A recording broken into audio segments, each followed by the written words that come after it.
ఈరోజు మనం పీడనాన్ని నిరోధించే హక్కు గురించి తెలుసుకుందాం. Right to against exploitation. పీడనాన్ని నిరోధించే హక్కు. పీడనాన్ని నిరోధించే హక్కు గురించి ఆర్టికల్ 23, ఆర్టికల్ 24 నిబంధనలు తెలియజేస్తున్నాయి. రాజ్యాంగంలో ఉన్నటువంటి ఆర్టికల్ 23, 24 ఈ రెండు నిబంధనలు కూడా పీడనాన్ని నిరోధించే హక్కు గురించి తెలియజేస్తున్నాయండి. దీంట్లో ఆర్టికల్ 23 ఏం చెప్తుంది అంటే మానవ అక్రమ రవాణా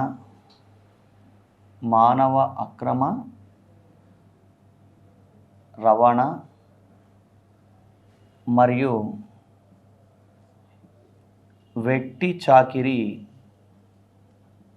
నిషేధం.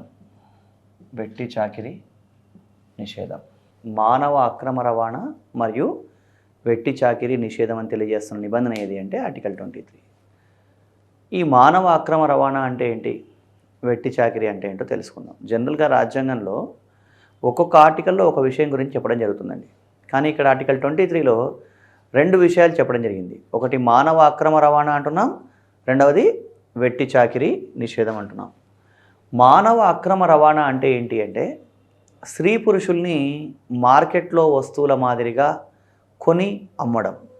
ఇక్కడ స్త్రీ పురుషుల్ని మార్కెట్లో వస్తువుల మాదిరిగా కొని అమ్మడం అంటే ఏంటి, ఇండైరెక్ట్గా అంటే ఇది ప్రాస్టిట్యూషన్ అంటే వ్యభిచారం లాంటి వృత్తుల్ని నిషేధించడం జరిగిందని చెప్తుందండి. ఇవి ఏ రూపంలో ఉన్నా సరే ఇవి నేరాలే అవుతాయి. ఏ రూపంలో ఉన్నా అంటే ఏంటి అంటే కొన్ని సాంప్రదాయ పద్ధతుల్లో ఇలాంటి వాటిని ఎంకరేజ్ చేసినా కూడా అది నేరమే అవుతుంది. ఇక్కడ వాడడం అయితే స్త్రీ పురుషులు అని వాడారు, కానీ ఇక్కడ మనం దీన్ని ప్రధానంగా మహిళల రక్షణకు సంబంధించినటువంటి హక్కుగా మనం గమనించాలి. ఇక్కడ ఏ రూపంలో అనేదాన్ని మనం ఎలా అర్థం చేసుకోవాలి అంటే అది ఒక్కొక్క ప్రాంతంలో ఒక్కొక్క పేరుతో పిలుస్తూ ఉంటారు. జోగిని వ్యవస్థ అని, మాతంగి వ్యవస్థ అని, దేవదాసి అని ఇలాంటి వ్యవస్థలు ఉన్నాయి సమాజంలో. అంటే ఇప్పుడు క్రమక్రమంగా ఈ వ్యవస్థ ప్రభావం తగ్గిపోయింది. ఇలాంటి వ్యవస్థలు ఏవైనా సరే ఇవన్నీ కూడా నిషేధించబడ్డవి. వీటిని ఎవరైనా ఎంకరేజ్ చేసినా కూడా అది శిక్షించదగ్గ నేరం అవుతుంది అని మనం గమనించాలి. ఎందుకలా మరి మానవ అక్రమ రవాణాలో ఇక్కడ వ్యభిచారం లాంటి వృత్తుల్ని ఎందుకు నిషేధించడం జరిగింది అంటే భారతదేశంలో ఉండే ప్రతి పౌరుడు కూడా ఆత్మగౌరవంతో జీవించాలి కాబట్టి ఇవి అమాననీయ వృత్తులు అని భావించడం జరుగుతోంది. అంటే ఆత్మగౌరవం దెబ్బతీసే వృత్తులుగా భావించడం జరుగుతోంది కాబట్టి ఇది రాజ్యాంగం చేత నిషేధించబడింది. ఇలాంటి వృత్తుల్ని ఎవరు కూడా ఎంకరేజ్ చేయకూడదు. అది ఏ రూపంలో జరిగినా సరే అది శిక్షించదగ్గ నేరం అవుతుంది అని గుర్తించాలండి. ఈ మానవ అక్రమ రవాణాతో పాటు ఆర్టికల్ 23లోనే ఇంకా ఏమనుంది అంటే వెట్టి చాకిరీ నిషేధం, prohibition of bonded labour system అనే అంశం కూడా ఉంది. వెట్టి చాకిరీ అంటే ఏంటి అంటే ఎలాంటి డబ్బు చెల్లించకుండా పని చేయించుకోవడం. వ్యక్తులకు డబ్బులు ఇవ్వకుండా పని చేయించుకుంటే అది వెట్టి చాకిరీ అవుతుందండి. వెట్టి చాకిరీ అనేది ఈరోజు ఆల్మోస్ట్ ఆల్ ఎరాడికేట్ అంటే సొసైటీలో పూర్తిగా ఈ వెట్టి చాకిరీ అనేది తీసివేయబడింది. ఈరోజు వెట్టి చాకిరీ లేదండి. కొన్ని చోట్ల మనకి శ్రమదోపిడీ ఉంటుంది. శ్రమదోపిడీ అంటే ఏంటి అంటే ఒక 100 రూపాయలు ఇవ్వాల్సిన చోట 10 రూపాయలు ఇచ్చి పని చేయించడం, అలా శ్రమదోపిడీ చేయడం ఉంటుంది. కానీ వెట్టి చాకిరీ అనేది లేదండి. వెట్టి చాకిరీ అంటే అసలు డబ్బులే చెల్లించకుండా పని చేయించుకోవడాన్ని వెట్టి చాకిరీ అంటారు. ఈ వెట్టి చాకిరీ అనే పదాన్ని నార్త్ ఇండియాలో బేగార్ అనే పేరుతో పిలుస్తారు. బేగార్ అంటే కూడా వెట్టి చాకిరీ. ఈ వెట్టి చాకిరీని నిషేధించడం జరిగింది. వీటికి సంబంధించి భారత ప్రభుత్వం భిన్న సందర్భాల్లో భిన్నమైన చట్టాలు చేయడం జరిగింది. ఇది మానవ అక్రమ రవాణా మరియు వెట్టి చాకిరీ నిషేధం ఈ రెండు కూడా ఆర్టికల్ 23లో ఉన్నటువంటి అంశాలు. పీడనాన్ని నిరోధించే హక్కులో ఆర్టికల్ 23లో ఉన్న రెండు అంశాలు గమనించాం. నెక్స్ట్ ఈ పీడనాన్ని నిరోధించే హక్కులో భాగంగానే ఆర్టికల్ 24 అండి. ఆర్టికల్ 24 ఏం చెప్తోంది అంటే బాల కార్మిక వ్యవస్థ నిషేధం. బాల కార్మిక వ్యవస్థ నిషేధం అని ఆర్టికల్ 24లో ఉంది. బాల కార్మిక వ్యవస్థ నిషేధం అంటే prohibition of child labour system. 1950లో భారత రాజ్యాంగం అమల్లోకి వచ్చినప్పుడు 14 సంవత్సరాల లోపు పిల్లల్ని ప్రమాదకరమైన పరిశ్రమల్లో పని చేయించకూడదు అన్న అంశం రాజ్యాంగంలో పొందుపరచబడి ఉండేదండి. కానీ ఇప్పుడు నూతన బాల కార్మిక వ్యవస్థ చట్టం వచ్చిన తర్వాత ప్రమాదకరమైన పరిశ్రమల్లోనే కాదు, అసలు 14 సంవత్సరాల పిల్లలతోటి ఎలాంటి పనులు చేయించకూడదు. ఈ బాల కార్మిక వ్యవస్థ నిషేధానికి సంబంధించి అనేక సందర్భాల్లో ప్రభుత్వం అనేక చట్టాలు చేయడం జరిగింది. ఫ్యాక్టరీ చట్టం, గన్ల చట్టం, మర్చెంట్ నేవీ చట్టం ఇలా అనేక చట్టాలు చేయడం జరిగింది. దీనికి సంబంధించి మనం గుర్తించదగ్గ ముఖ్యమైన చట్టం ఏంటి అంటే 1986లో చేసినటువంటి బాల కార్మిక వ్యవస్థ నిషేధ చట్టం. ఈ చట్టం అంటే ఎలాంటి ఇబ్బందికి గురి చేయకూడదు చిన్నపిల్లలు అని చెప్తున్న చట్టం అండి. 1986లో చేసినటువంటి బాల కార్మిక వ్యవస్థ నిషేధ చట్టం. ఆ తర్వాత మళ్ళీ 2005లో బాలల హక్కుల చట్టం అన్న చట్టం కూడా చేయడం జరిగింది. ఈ బాలల హక్కుల చట్టం కూడా బాలల హక్కులకు రక్షణ కల్పిస్తుందని చెప్పడం జరిగింది. ఇది మనకి బాల కార్మిక వ్యవస్థ నిషేధం. ఈవెన్ బాల కార్మికులు అంటే గనులు, పరిశ్రమలు వీటిలో మాత్రమే పని చేయించడం కాదండి. మనం అప్పుడప్పుడు కొన్ని చోట్ల హోటల్స్లోనూ ఇలాంటి చోట చూస్తాం. ఇక్కడ బాల కార్మికుల్ని మేము పని చేయించుకోవట్లేదని ఒక స్టిక్కర్ లాంటిది అంటించుంటారు. ఎందుకు అంటే హోటల్సు, రెస్టారెంట్లు, బార్లు, మెకానిక్ షెడ్లు, సైకిల్ షాపులు ఇలాంటి వాటిలో కూడా 14 సంవత్సరాల లోపు పిల్లలతో పని చేయించకూడదు. అది నేరం అవుతుంది. ఇవి మాత్రమే కాదు, ఈవెన్ డొమెస్టిక్ వర్క్, ఇంటి పని కూడా చేయించకూడదు. అంటే చిన్నపిల్లల్ని ఇంట్లో పని మనుషులుగా పెట్టుకోవడం, వాళ్ళతో పని చేయించడం కూడా రాజ్యాంగబద్ధంగా నేరం అవుతుంది. 14 సంవత్సరాల లోపు పిల్లలతోటి ఎలాంటి పనులు చేయించకూడదండి. అది ఎలాంటి పనులు చేయించినా కూడా అది నేరం అవుతుంది. దానికి చట్టం ప్రకారం శిక్ష విధించడానికి అవకాశం ఉందండి. సో ఇది బాల కార్మిక వ్యవస్థ నిషేధ చట్టం ఆర్టికల్ 24. ప్రాథమిక హక్కుల్లో ఆర్టికల్ 23, 24లో పీడనాన్ని నిరోధించే హక్కు ఉంది. దీని తర్వాత మనకి నెక్స్ట్ తెలుసుకోవాల్సిన హక్కు ఏంటి అంటే మత స్వాతంత్రపు హక్కు.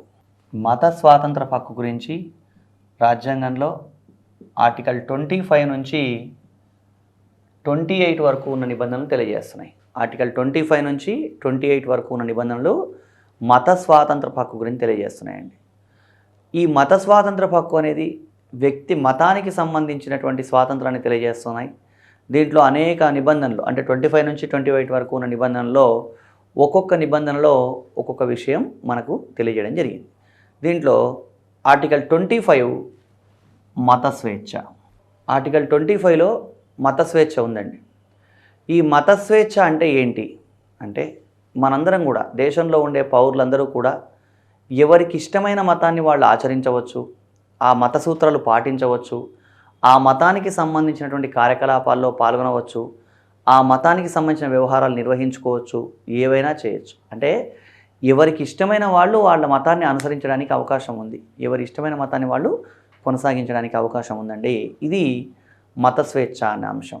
ఇక్కడ ఈ మత స్వేచ్ఛకు సంబంధించి జాగ్రత్తగా అర్థం చేసుకోవాల్సిన విషయం ఏంటంటే భారత పౌరులందరికీ కూడా వాళ్ళ మతాన్ని వాళ్ళు అనుసరించడానికి రైట్ ఉందే కానీ వేరే మతాన్ని క్రిటిసైజ్ చేసే హక్కు మనకు లేదండి.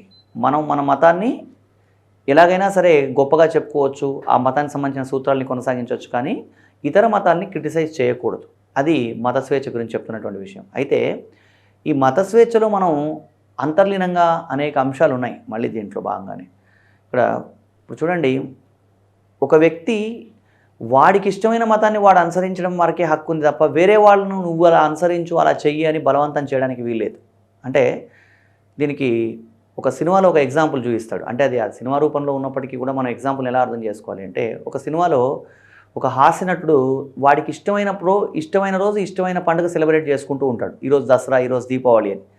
అలా వ్యక్తులు ఎవరైనా సరే వాళ్ళకి ఇష్టమైన మతాన్ని ఇష్టమైనట్టు సెలబ్రేట్ చేసుకోవచ్చు, కానీ వేరే వాళ్ళని బలవంత పెట్టకూడదు. ఎందుకు అంటే అది వాళ్ళ వ్యక్తిగత విషయం, అంతవరకు మాత్రమే.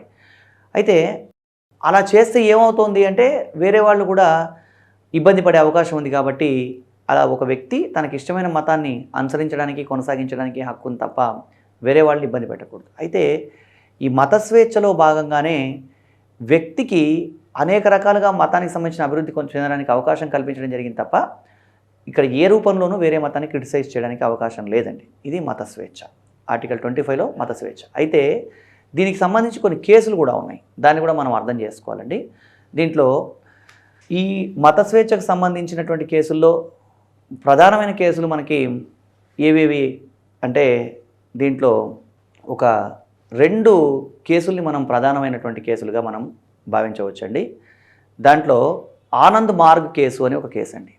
ఆనంద్ మార్గ్ అనేది బీహార్ రాష్ట్రంలో పాట్నా పరిసర ప్రాంతాల్లో ఉన్నటువంటి ఒక హిందూ మతానికి సంబంధించినటువంటి ఒక మత సంస్థ అండి ఇది ఆనంద్ మార్గ్ అనేది.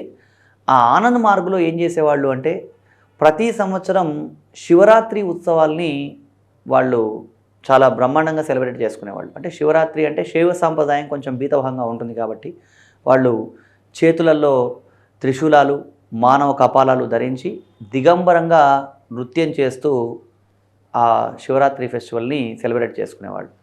అయితే ఈ శివరాత్రి ఫెస్టివల్ని వీళ్ళు సెలబ్రేట్ చేసుకోవడం తప్ప అంటే తప్పేమి కాదు, వాళ్ళు ఎలాగైనా సెలబ్రేట్ చేసుకోవచ్చు. కానీ వీళ్ళు ఈ ఈ ఉత్సవాన్ని అంటే శివరాత్రి అనే పండుగను సెలబ్రేట్ చేసుకోవడం వల్ల ఏమైంది అంటే ఆ చుట్టుపక్కల ప్రాంతాల్లో కొంత ట్రాఫిక్ ఇబ్బందులు ఏర్పడడం, అదేవిధంగా వీళ్ళు ఈ శబ్దాలు ఇవన్నిటి వల్ల కొంత ఇబ్బంది గురైనారు ప్రజలు.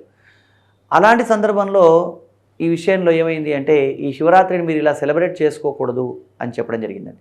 అప్పుడు వాళ్ళు ఏం చేశారంటే ఆర్టికల్ 25లో మాకు మత స్వేచ్ఛ ఉంది కదా, అంటే మత స్వేచ్ఛ ప్రకారం ఎవరైనా ఏ మతానైనా సెలబ్రేట్ చేసుకోవచ్చు కదా, అలాంటప్పుడు మేము ఈ మతాన్ని మత స్వేచ్ఛలో భాగంగా రాజ్యాంగబద్ధంగా సెలబ్రేట్ చేసుకుంటున్నాం అని వాదించడం జరిగింది. అయితే ఇక్కడ మనం అర్థం చేసుకోవాల్సి ఏమంటే ఈ ఆనంద్ మార్గ్ కేసు అనే కేసులో సుప్రీంకోర్టు ఏం చెప్పింది అంటే కపాలాలతో త్రిశూలాలతో తాండవ నృత్యం చేయడం మతాచారం కాదు అని చెప్పడం జరిగింది. ఎందుకంటే ఈ ప్రాథమిక హక్కులు అనే టాపిక్ స్టార్ట్ చేసినప్పుడు మనం ఒక విషయం మాట్లాడుకున్నాం. ఏమని అంటే ప్రాథమిక హక్కులు అపరిమితమైనవి కావు, వీటిపై హేతుబద్ధమైన పరిమితులు విధించవచ్చు. అంటే వాళ్ళు మతాన్ని సెలబ్రేట్ చేసుకోవచ్చు, కానీ ఆ మతాన్ని సెలబ్రేట్ చేసుకోవడం వల్ల వేరే వాళ్ళకి ఏ రకమైన ఇబ్బంది కలిగినట్టయితే ఆ ఇబ్బందిని రాజ్యం గుర్తిస్తుంది. అలా వేరే వాళ్ళకి ఇబ్బంది కలగకుండా మీరు మతాన్ని సెలబ్రేట్ చేసుకోండి అని చెప్తుందండి. సో ఇదే మనకి ఆనంద్ మార్గ్ కేసు అని చెప్పడం జరిగింది. ఆనంద్ మార్గ్ కేసులో కపాలాలతో త్రిశూలాలతో తాండవ నృత్యం చేయడం మతాచారం కాదు అని కూడా చెప్పడం జరిగిందని గమనించాలి. అదే సందర్భంలో ఇక్కడ అంటే మత స్వేచ్ఛకు సంబంధించిన విషయాల్లో మనం పక్క వాళ్ళని ఇబ్బంది పెట్టకూడదు అని అర్థం చేసుకోవాలండి. నెక్స్ట్ ఆర్టికల్ 25 తర్వాత ఆర్టికల్ 26 గురించి మనం తెలుసుకోవాలి. ఆర్టికల్ 26లో ఏం చెప్పడం జరిగింది అంటే ఇక్కడ ఆర్టికల్ 25లో వ్యక్తికి లభించిన అన్ని రకాల స్వాతంత్రాలు ఆర్టికల్ 26 ప్రకారం మత సంస్థలకు లభిస్తాయని చెప్పడం జరిగిందండి. దీన్నే మనం ఆర్టికల్ 26 మత వ్యవహారాల నిర్వహణలో స్వేచ్ఛ అంటాం. ఆర్టికల్ 26 మత వ్యవహారాల నిర్వహణలో స్వేచ్ఛ. ఇక్కడ మత వ్యవహారాల నిర్వహణలో స్వేచ్ఛ అంటే ఏంటంటే ఒక వ్యక్తికి ఏ విధంగా అయితే ఆర్టికల్ 25లో ఒక మతాన్ని అంటే ఆ మతానికి సంబంధించిన ఆచారాలు కొనసాగించడానికి, పండుగలు చేసుకోవడానికి ఎలా అయితే హక్కు కల్పించబడిందో ఆర్టికల్ 26 ప్రకారం మత సంస్థలకు ఇలాంటి హక్కు కల్పించడం జరిగిందండి. సింపుల్గా మనం గమనించినట్టయితే ఆర్టికల్ 25 వ్యక్తి మత స్వేచ్ఛను రక్షిస్తే ఆర్టికల్ 26 మత సంస్థల మత స్వేచ్ఛను రక్షిస్తుంది. అంటే ఏం చెప్తుంది ఆర్టికల్ 26 అంటే మత సంస్థలు, అది ఏ మతానికి సంబంధించిన మత సంస్థలైనా, హిందూ, ముస్లిం, క్రిస్టియన్ ఏ మత సంస్థలైనా సరే ఆ మత సంస్థలు ఏం చేయొచ్చు అంటే ఆ మతానికి సంబంధించినటువంటి ఆచారాలను, సాంప్రదాయాలను గురించి ప్రచారం చేసుకోవచ్చు, వాటికి సంబంధించి విరాళాలు కూడగట్టవచ్చు, వాటికి సంబంధించినటువంటి అభివృద్ధి కార్యక్రమాలు చేసుకోవచ్చు. ఇలా అన్ని కార్యక్రమాలు చేసుకోవడానికి సంబంధించిన నిబంధన ఆర్టికల్ 26. ఒక మాటలో చెప్పాలంటే ఆర్టికల్ 25 వ్యక్తి మత స్వేచ్ఛకు సంబంధించింది అయితే ఆర్టికల్ 26 సంస్థల మత స్వేచ్ఛకు సంబంధించింది మనం భావించవచ్చు. ఇక్కడ ఆర్టికల్ 26 ప్రకారం మత సంస్థలు ఎలాంటి కార్యకలాపాలైనా చేసుకోవచ్చు. మరి మత సంస్థ అంటే ఏంటి, దేన్ని మనం మత సంస్థ అనాలి అంటే మత సంస్థ అంటే ఒక ఉమ్మడి విశ్వాసం కలిగిన వ్యక్తుల సమూహం మత సంస్థ అవుతుందండి. అంటే ఫర్ ఎగ్జాంపుల్ దాన్ని ఇంకా ఏమని చెప్తారు అంటే దేనైనా ఒక సంస్థను మత సంస్థ అనాలంటే ఉమ్మడి విశ్వాసం కలిగిన వ్యక్తులు ఉండాలి, అదేవిధంగా దానికి ఒక పేరు ఉండాలి. ఇవి ఉన్నప్పుడు దాన్ని ఒక మత సంస్థ అని చెప్తాం.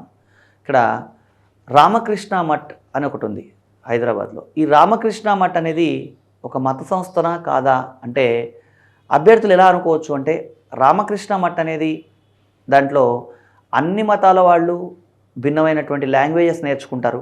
అదేవిధంగా రామకృష్ణ మఠ్ వాళ్ళకి ఒక హెల్త్ సెంటర్ ఉంది, దాంట్లో అన్ని మతాల వాళ్ళకి ట్రీట్మెంట్ చేయడం జరుగుతుంది, కాబట్టి ఇది మత సంస్థ కాదు అని భావించవచ్చు. కానీ రామకృష్ణ మఠ్ అనేది ఒక మత సంస్థ. ఎందుకంటే వాళ్ళకు ఒక ఉమ్మడి విశ్వాసం ఉంది, ఉమ్మడి విశ్వాసంతో ఏర్పడింది కాబట్టి రామకృష్ణ మఠ్ ఒక మత సంస్థ. అంటే ఇంతకుముందు మనం ఆర్టికల్ 25లో మాట్లాడుకున్నటువంటి ఆనంద్ మార్గ్ కానీ ఇప్పుడు మాట్లాడుతున్నటువంటి రామకృష్ణ మఠ్ కానీ ఇవి మత సంస్థలు. అదే అరబిందో అనేటువంటిది మత సంస్థ కాదు. అరబిందో అనేది ఒక సేవా సంస్థ, అది మత సంస్థ కాదని గమనించాలి. అయితే ఈ మత సంస్థలకు సంబంధించిన వ్యవహారాల్లో కూడా ఏం చెప్పడం జరిగింది అంటే మత సంస్థలు ఏవైనా కార్యకలాపాలు చేసుకున్నా సరే లేదా ఆ మతానికి సంబంధించిన సెలబ్రేషన్స్, పండుగలు చేసుకునే సందర్భంలోనైనా సరే వేరే వాళ్ళని ఇబ్బంది పెట్టకూడదు. దీనికి సంబంధించి హనీఫ్ ఖురేషీ కేసు అనే కేసు ఒకటి ఉందండి.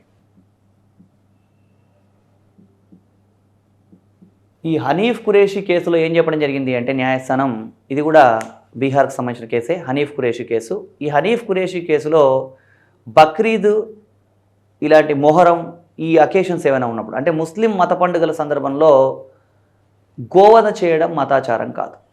అంటే ముస్లిం కమ్యూనిటీలో ఏదైనా ఒక పండుగ సెలబ్రేట్ చేస్తున్నప్పుడు గోవధ చేయడం అనేది మతాచారం కాదని చెప్పడం జరిగింది. అంటే ఇక్కడ మళ్ళీ గోవు హిందువుల పవిత్ర జంతువు ఈ వర్షం రాజ్యాంగానికి ఉండదు. ఎందుకంటే భారతదేశం లౌకిక రాజ్యం కాబట్టి అన్ని మతాలు ఇక్కడ సమానమే. ఎందుకు అంటే ఆవులు వ్యవసాయానికి ఉపయోగపడే జంతువులు లేదా పాడి పరిశ్రమకు ఉపయోగపడే జంతువులు కాబట్టి వీటిని చంపకూడదు అని చెప్పడం జరిగింది. కాబట్టి ఇలా ముస్లిం పండుగ సందర్భంగా గోవధ చేయడం మతాచారం కాదు అని చెప్పడం జరిగిందండి. సో ఇది ఆర్టికల్ 25, ఆర్టికల్ 26లో ఉన్నటువంటి అంశాలు. దీని తర్వాత మనం నెక్స్ట్ ఆర్టికల్ 27 గురించి తెలుసుకోవాలి. ఆర్టికల్ 27 ఏం చెప్తోంది అంటే మతపరమైన పన్నుల నిషేధం. ఆర్టికల్ 27 మతపరమైన పన్నుల నిషేధం గురించి చెప్తోందండి.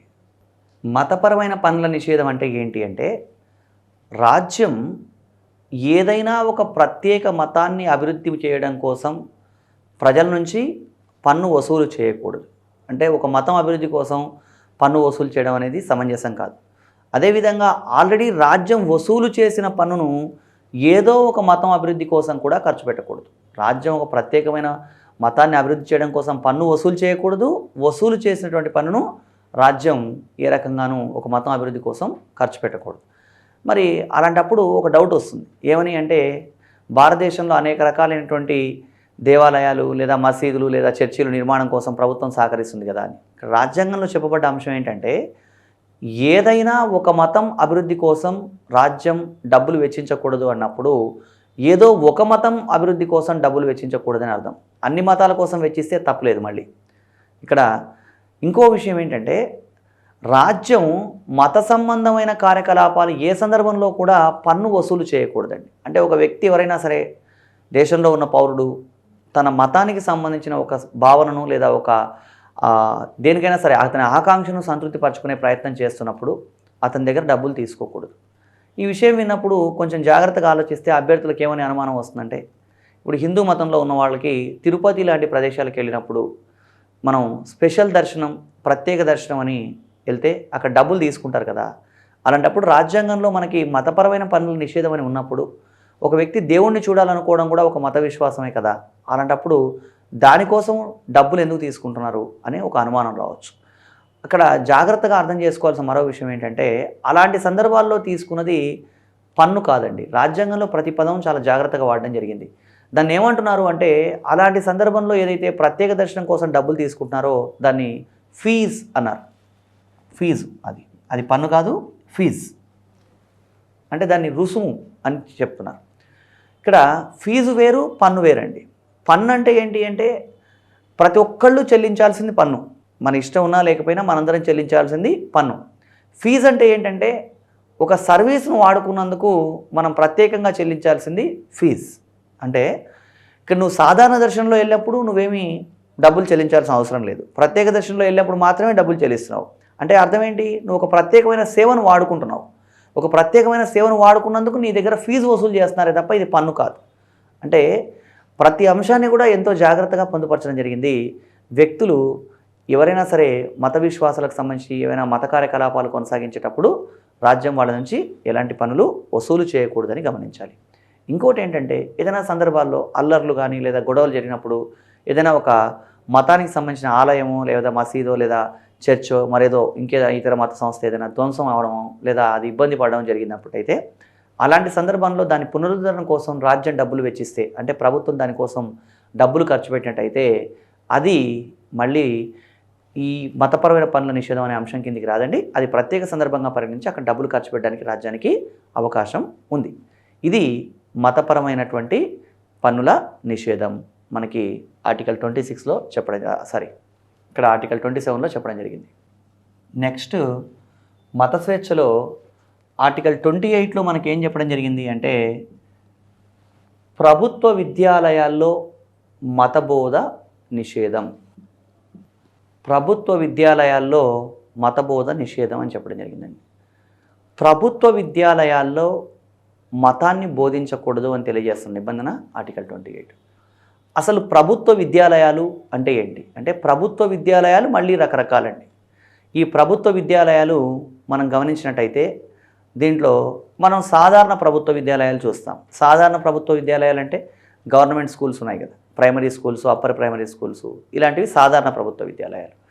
ఇంకా కొన్ని విద్యాలయాలు ఎలా ఉంటాయంటే అవి ఎయిడెడ్ స్కూల్స్ ఉంటాయి. ఎయిడెడ్ స్కూల్స్ అంటే వాటిని ఏమంటామంటే మనం ప్రభుత్వ సహాయము మరియు గుర్తింపు పొందినటువంటి ప్రభుత్వ విద్యాలయాలు ఎయిడెడ్ స్కూల్స్ ఉంటాయి. ఇక్కడ ఫస్ట్ మనం గమనించాల్సినవి ఏమంటే సాధారణ ప్రభుత్వ విద్యాలయాలు అంటే మామూలుగా గవర్నమెంట్ నడుపుతున్నటువంటి మనకి ప్రైమరీ తర్వాత హై స్కూల్స్ ఇలాంటి స్కూల్స్లో మతాన్ని బోధించకూడదండి. అలా మతాన్ని బోధించడం సమంజసం కాదు. అది రాజ్యాంగబద్ధంగా మతబోధ నిషేధించడం జరిగింది. అలా కాకుండా ఎయిడెడ్ స్కూల్స్లో మతాన్ని బోధించవచ్చా అంటే ఎయిడెడ్ స్కూల్స్లో మతాన్ని బోధించవచ్చా అంటే ప్రభుత్వ సహాయము నిధులు పొందుతున్నటువంటి సంస్థల్లో మతాన్ని బోధించవచ్చా అంటే అక్కడ మతబోధపై నిషేధం లేదు. అది గమనించాల్సిన విషయం. కాకపోతే పరిమితులు వర్తిస్తాయి. ఏం పరిమితులు అనేది మళ్ళీ ఈ టాపిక్ పూర్తయినప్పుడు మనం తెలుసుకుంటాం. అదేవిధంగా ఇవే కాకుండా మత సంస్థల ద్వారా ఏర్పాటైనటువంటి విద్యాలయాలు కూడా ఉంటాయి. అంటే ఒక మత సంస్థనే ఒక విద్యాలయాన్ని ఏర్పాటు చేసి ఉంటుంది. అలా మత సంస్థ ద్వారా ఏదైనా ఏర్పాటైన విద్యాలయం ఉన్నట్టయితే అక్కడ ఏం చేస్తారు అంటే మత సంస్థల ద్వారా ఏర్పాటైన విద్యాలయాల్లో మతం మాత్రమే బోధిస్తారు. ఇంకా వేరే ఏం బోధించరు. అక్కడ మతం మాత్రమే బోధిస్తారు. ఇక మరొక 4వ రకం పాఠశాలలు ఏంటి అంటే ప్రభుత్వ గుర్తింపు పొందినటువంటి ప్రైవేట్ పాఠశాలలు. అంటే మనం అనేక సందర్భాల్లో చూస్తూ ఉంటాం. Recognised by government of AP, recognised by government of Telangana, ఇట్లా అనేక పాఠశాలలు చూస్తాం. అంటే ప్రతి వీధిలో మనం ఓ పాఠశాల చూస్తాం, ప్రైవేట్ పాఠశాల, అది గవర్నమెంట్ రికగ్నైజ్డ్ అయి ఉండొచ్చు. అలా ప్రభుత్వ గుర్తింపు పొందినటువంటి ప్రైవేట్ పాఠశాలలు మనం గమనించినట్టయితే ఈ ప్రభుత్వ గుర్తింపు పొందినటువంటి ప్రైవేట్ పాఠశాలల్లో మతాన్ని బోధించవచ్చా అంటే ప్రభుత్వ గుర్తింపు పొందినటువంటి ప్రైవేట్ పాఠశాలల్లో కూడా మతం బోధించవచ్చు. కాకపోతే ఇక్కడ కండిషన్స్ అప్లై అవుతాయని గమనించండి. జాగ్రత్తగా అర్థం చేసుకున్నట్టయితే ఆర్టికల్ 28లో ప్రభుత్వ విద్యాలయాల్లో మతబోధ నిషేధం అని చెప్పడం జరిగింది. కానీ ప్రభుత్వ విద్యాలయాలు 4 రకాలని తెలుసుకున్నాం. ఒకటి సాధారణ ప్రభుత్వ విద్యాలయాలు, రెండవది ఎయిడెడ్ విద్యాలయాలు, మూడవది మత సంస్థల ద్వారా ఏర్పాటైన విద్యాలయాలు, నాలుగవది ప్రభుత్వ గుర్తింపు పొందిన ప్రైవేట్ విద్యాలయాలు. ఈ 4 రకాల పాఠశాలల్లో మొదటి రకం పాఠశాలల్లో మాత్రమే అంటే మనకి government schools, purely government schools ఏవైతే ఉన్నాయో వాటిలో మాత్రమే మతం బోధించకూడదు. మిగతా అన్నింటిలోనూ మతాన్ని బోధించడానికి అవకాశం ఉంది. కాకపోతే పరిమితులు వర్తిస్తాయన్న. ఆ పరిమితులు ఏంటి అంటే మిగతా పాఠశాలల్లో మతం బోధించే సందర్భంలో మైనర్ పిల్లల విషయంలో తల్లిదండ్రుల పూర్వానుమతితో మాత్రమే మతాన్ని బోధించాలి అని చెప్పడం జరిగిందండి. మైనర్ పిల్లల విషయంలో తల్లిదండ్రుల పూర్వానుమతితో మాత్రమే మతాన్ని బోధించాలి అని చెప్పడం జరిగింది. ఎందుకంటే మైనర్ పిల్లలకి మతం అంటే ఏంటో తెలియదు, చిన్నపిల్లలకి మతం అంటే ఏంటో తెలియదు. కాబట్టి వాళ్ళకి ఇష్టాలకు అసలు మతం మీద అవగాహన ఉండదు. కాబట్టి వాళ్ళ పేరెంట్స్ని కనుక్కొని వాళ్ళ పర్మిషన్తోనే ఇక్కడ మతాన్ని బోధించాలి, మిగతా పాఠశాలలో కూడా. ఇంకోటి ఏంటంటే బలవంతంగా మతబోధ చేయకూడదు. అంటే forceful religious instruction is prohibited అని చెప్పడం జరిగింది. బలవంతంగా మతాన్ని బోధించకూడదు. వాళ్ళకి ఇష్టం లేనట్టయితే వాళ్ళ చేత బలవంతంగా మతాన్ని బోధింపజేయడానికి కూడా అవకాశం లేదండి. ఈ మతానికి సంబంధించిన విషయాల్లో మనకి అనేక రకాలైనటువంటి విషయాలు మనం గమనించాలి. మనకి 1986లో కేరళ రాష్ట్రంలో బిజు ఇమానియల్ కేసు అనే కేసులో కూడా ఈ విషయం మనం గమనించాం. అసలు ఆ కేసు ఏంటి అంటే కేరళ రాష్ట్రంలో ఒక స్కూల్లో ఉన్నటువంటి విద్యార్థుల్లో కొంతమంది జాతీయ గీతాలాపన చేయడానికి ఇష్టపడలేదు. అంటే జాతీయ గీతం వస్తున్నప్పుడు వాళ్ళు ప్రేయర్లో ఏం చేస్తున్నారు అంటే లేచి నిలబడుతున్నారు తప్ప జాతీయ గీతం ఆలపించట్లేదు. అలా ఆలపించకపోతే స్కూల్ యాజమాన్యం ఏం చేసింది అంటే ఇది మీరు భారత రాజ్యాంగాన్ని గౌరవించట్లేదు, అలాంటప్పుడు ఈ స్కూల్లో మీరు ఉండాల్సిన అవసరం లేదని చెప్పేసి వాళ్ళని స్కూల్ నుంచి తీసేసింది. అలా స్కూల్ నుంచి తీసేస్తే ఏం చేశారంటే వాళ్ళు కోర్టుకి వెళ్ళారు. ఏమని అంటే ఆర్టికల్ 19(1)(a)లో మాకు వ్యక్తి స్వేచ్ఛలో భాగంగా మౌనంగా ఉండే స్వేచ్ఛ కూడా ఉంది. కాబట్టి మౌనంగా ఉండడం అనేది రాజ్యాంగ విరుద్ధం కాదు. అంటే ఇప్పుడు ఇంకొక డౌట్ వస్తుంది. ఏమని అంటే మౌనంగా ఉండడం అనేది 19(1)(a)లో ఉంది రాజ్యాంగంలో. మనం ఇంతకుముందు మాట్లాడుకున్న అంశాలు. మౌనంగా ఉంటాను అంటే ఎలా సరిపోతుంది? ఇది జాతీయ గీతం లేదా జాతీయ గేయం ఆలపించే సందర్భంలో మరి ఒక భారతీయుడిగా జాతీయ గీతాన్ని జాతీయ గేయాన్ని మీరు గౌరవించరా అనేది వాదనలోకి వచ్చింది. ఈ విషయం అంతా వాద ప్రతివాదాలు జరిగిన తర్వాత హైకోర్టు ఏం చేసిందంటే వీళ్ళని స్కూల్ నుంచి తీసేయడం కరెక్టే, ఇది తప్పేమి కాదు, వీళ్ళని స్కూల్ నుంచి తీసేయడం కరెక్టే అని చెప్పి తీసేయించింది. తర్వాత మళ్ళీ అది వాళ్ళ తరఫున ఉన్నటువంటి న్యాయవాది ఏం చేయడం జరిగింది అంటే స్పెషల్ లీవ్ పిటిషన్ కోరాడు. అంటే ప్రత్యేక అనుమతితో సుప్రీంకోర్టుకి వెళ్ళాడు ఈ విషయాన్ని తీసుకెళ్ళి. సుప్రీంకోర్టు ఏం చెప్పిందంటే వాళ్ళు మౌనంగా ఉంటూ జాతీయ గీతాన్ని లేదా జాతీయ గేయాన్ని ఎప్పుడైనా ఆలపించే సందర్భంలో ఆ విద్యార్థులు మౌనంగా లేచి నిలబడి ఆ స్కూల్లో ఉండడం సమంజసమే, ఇది రాజ్యాంగ విరుద్ధం కాదు, వాళ్ళకి రాజ్యాంగబద్ధంగా ఈ హక్కు కల్పించబడింది అని చెప్పేసి సుప్రీంకోర్టు జడ్జిమెంట్ ఇచ్చిందండి. అంటే ఇక్కడ మనం అర్థం చేసుకోవాల్సింది ఏమంటే బలవంతం చేయడానికి వీల్లేదు. అంటే ఎలా జడ్జిమెంట్ ఇచ్చి ఉంటుంది సుప్రీంకోర్టు? ఒక భారతీయ పౌరుడుగా ఉండి జాతీయ గీతాన్ని జాతీయ గేయాన్ని గౌరవించరా వీళ్ళు అనేటువంటి అనుమానం వస్తుంది అభ్యర్థులకి. కానీ ఇక్కడ జాగ్రత్తగా అర్థం చేసుకోవాల్సిన విషయం ఏంటంటే జాతీయ గీతం లేదా జాతీయ గేయం ఆలపిస్తున్నప్పుడు ఆ పిల్లలు లేచి నిలబడ్డారు. లేచి నిలబడ్డారంటే ఎందుకు లేచి నిలబడ్డారు? జాతీయ గీతం మీద గౌరవం ఉంది కాబట్టి లేచి నిలబడ్డాం. కానీ మౌనంగా ఉండే హక్కు ఉంది కాబట్టి మేము మౌనంగానే ఉంటాం. ఈ పాయింట్లన్నీ లెక్కలోకి తీసుకోవడాయి. చివరికి ఏం చెప్పడం జరిగిందంటే ఆర్టికల్ 25 నుంచి 28 వరకు ఉన్న నిబంధనల్లో వ్యక్తులకు మత స్వేచ్ఛ ఉంది.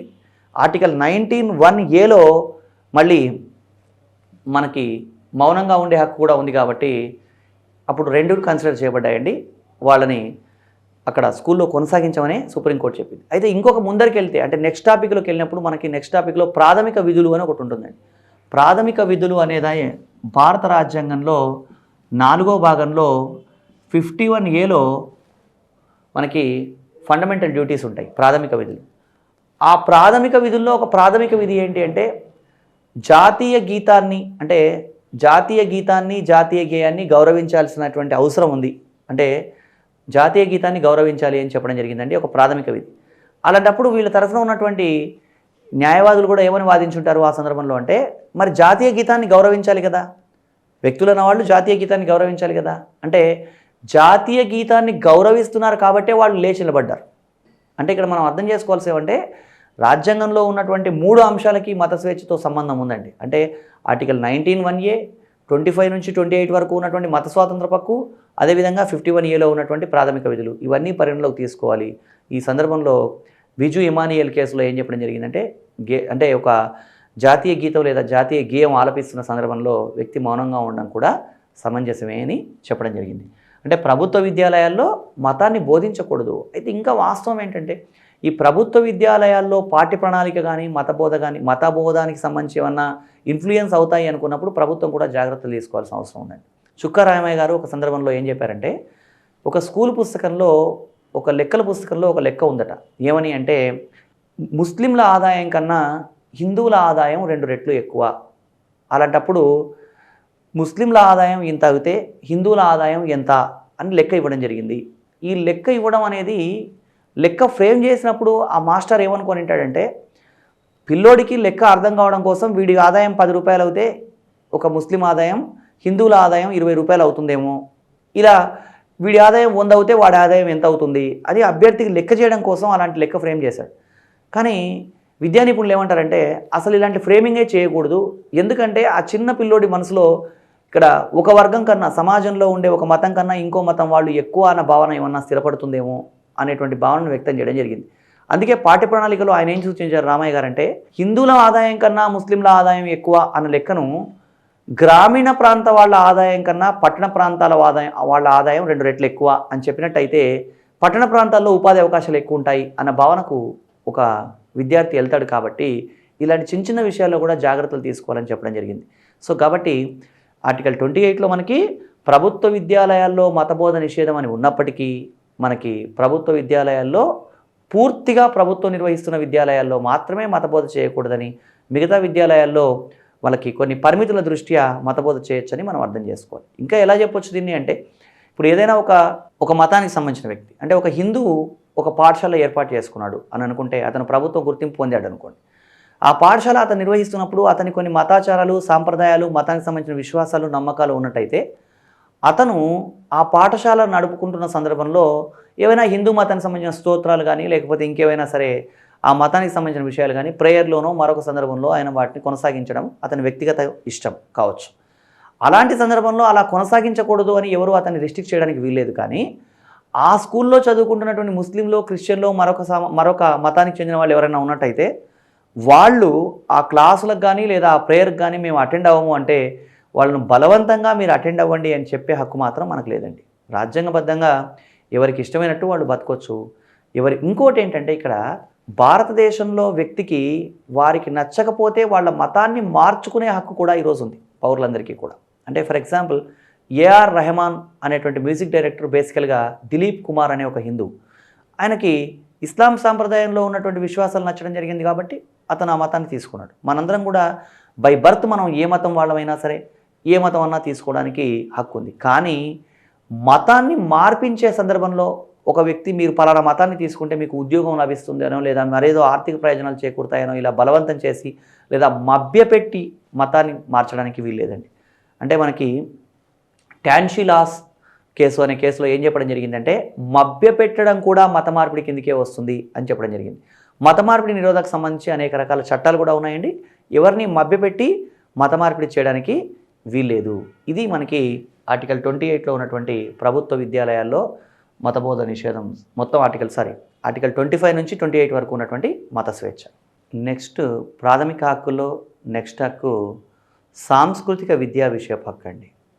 ఆర్టికల్ 29 అండ్ 30 సాంస్కృతిక విద్యా విషయక హక్కు గురించి తెలియజేస్తున్నాయి. ఆర్టికల్ 29, 30 సాంస్కృతిక విద్యా విషయపు హక్కు, ఎడ్యుకేషనల్ అండ్ కల్చరల్ రైట్.